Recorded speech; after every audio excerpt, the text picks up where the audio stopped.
Welcome back to the deep dive. The reason you keep coming back here is you want to understand something new and fascinating, right? Yeah. Like, get to the bottom of it without wasting time. That's it. So today, we're going to dig into this document. It's called The Truth About Him. No sugarcoating, just facts. Oh, okay. Straight to the point. Yeah, I mean, even the title's kind of laying it all out there. Yeah. It's about how men think about women in relationships, or at least that's the claim.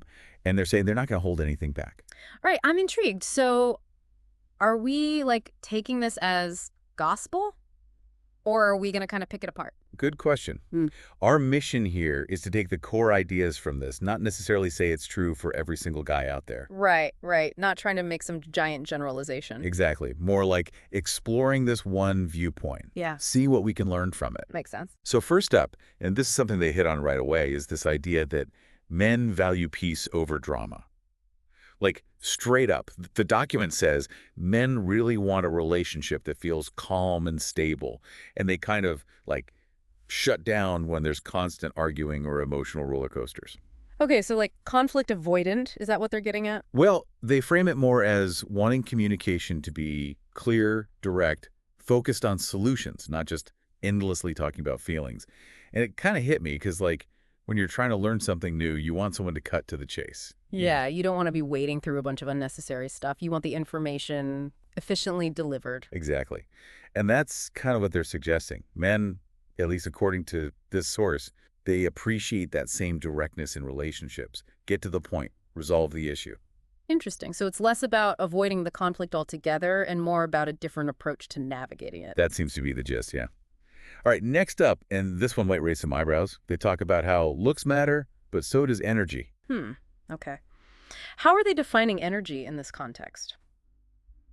They're saying, yes, men are visually oriented, but a woman's overall energy, things like confidence, femininity, having a positive attitude, that can be even more attractive than just looks alone.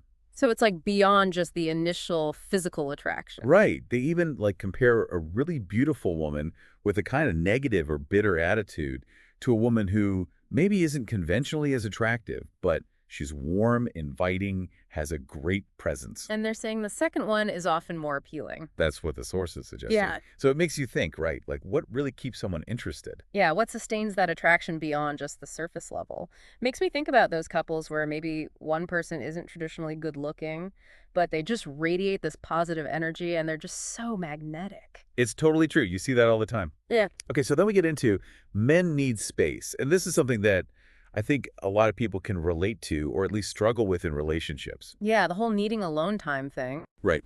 The document says it's wrong to automatically assume that if a man wants some time to himself, it means something's wrong. Oh, that's interesting because I think that's a pretty common worry in relationships. For sure. But they're framing it as men process emotions differently. And for some guys, solitude is how they recharge. Like a reset button. Exactly. And they even suggest that if you respect that need for space, they'll actually be more present and engaged when they are with you. So it's not pushing them away, it's actually giving them what they need to come back stronger. That's the idea they're putting forward. Now, let's shift gears a little bit to something more practical. This one's called Men Appreciate Effort, Too. Okay. I like where this is going. Tell me more. Basically, they're challenging this idea that men are always supposed to be the ones who initiate everything in the relationship, plan all the dates, put in all the effort. Oh, the classic gender role stereotype. Right. And the document says men really notice and value when women reciprocate. So, what kind of things? Give me some examples. Planning a date night, giving compliments, even just expressing gratitude for something he did. Yeah? Just showing that you're invested too. Yeah, you're an active participant in the relationship, not just passively waiting for him to do everything. Exactly. It's about partnership, not just one person carrying all the weight. All right. Now, this next one was kind of surprising to me. They say respect is more important than love. Whoa. Okay. That's a bold statement. Right. And they're saying, while women might often prioritize love and that emotional connection, for men, feeling respected is absolutely crucial. It's the foundation of everything. So if a man doesn't feel respected, that's a deal breaker, even if there's love. That's what they're suggesting, that a lack of respect can actually lead to him withdrawing emotionally, even if he does have feelings. Interesting. So it's not that love isn't important, but respect is almost like this prerequisite. It seems to be, at least according to this source. And it makes sense, right? Yeah. Like, everyone wants to feel valued and appreciated for who they are. Absolutely. And if you don't have that basic level of respect, it's hard to build anything meaningful on top of that. Totally. Okay, and this one follows pretty naturally from that last point. Yeah. Men are not mind readers. Yeah, I was going to say, it seems like a no-brainer. Right. But they're basically saying if you expect a man to just know what you want or how you're feeling without telling him, you're going to be disappointed. Like, straight up, if you want something, say it. No sugarcoating there. Nope.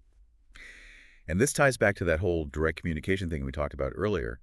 From this perspective, being clear and upfront prevents misunderstandings, and it leads to, like, less drama and more peace. Yeah, it's like don't play games, just communicate your needs and desires openly and honestly. Seems like a pretty solid approach. Agreed.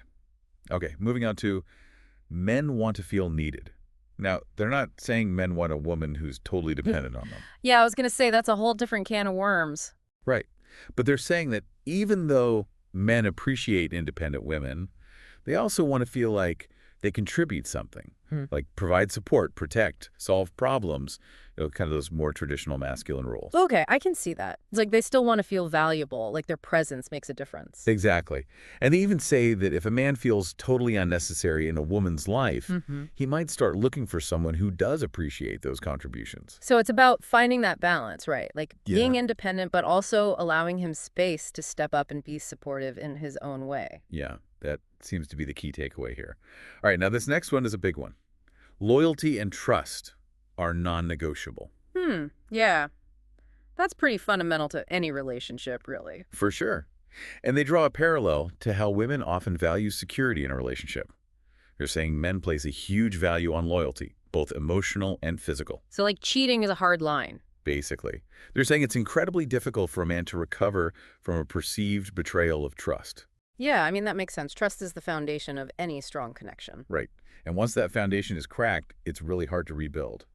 Okay, so this next point is men love femininity. And this one, I think, can be interpreted in a lot of different ways.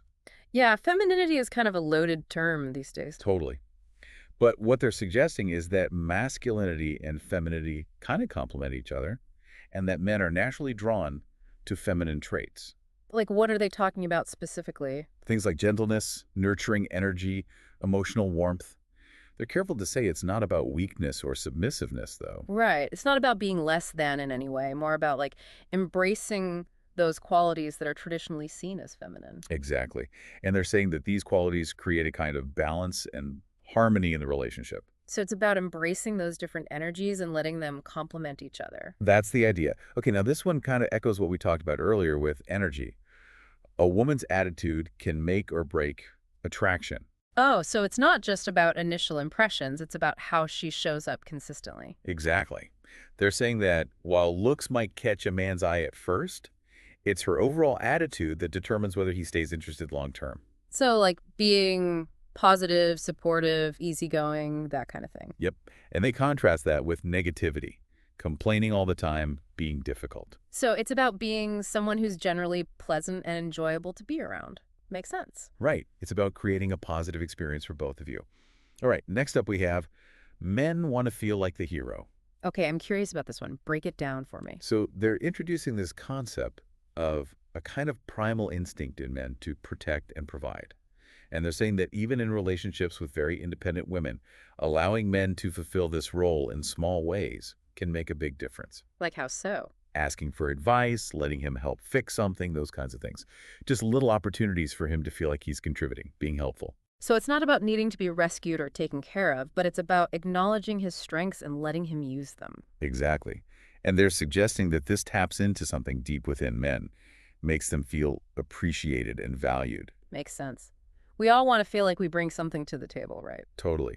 All right. And finally, the last main point they make is men fall in love with how a woman makes them feel. Okay, bring it home for us. They're saying that ultimately, while physical attraction is important, it's not enough. A man really falls in love with the woman who makes him feel good about himself. So it's about the emotional connection, the way she makes him feel. Right. The woman who brings out his best qualities, encourages him, makes him feel appreciated. that's who he falls for. Powerful stuff. So it's not just about what she brings to the table, it's about how she makes him feel about himself. Exactly. Mhm. And they're suggesting that when a woman does that, she becomes irreplaceable. All right, so that was a whirlwind tour through the truth about him. No sugarcoating, just facts. We covered a lot of ground, from peace over drama to the importance of respect to this whole idea of the hero instinct. It was a lot to take in, but some really interesting points were raised. And I think the key takeaway for our listeners is that engaging with these different perspectives, even if you don't agree with everything, can help you understand the complexities of relationships better. Totally. And it might even give you some insights into your own experiences or the dynamics in your own relationships. So here's something to chew on. Which of these points resonated with you the most? And how might understanding these perspectives, regardless of your gender, change how you approach your own relationships? Food for thought. Thanks for diving deep with us.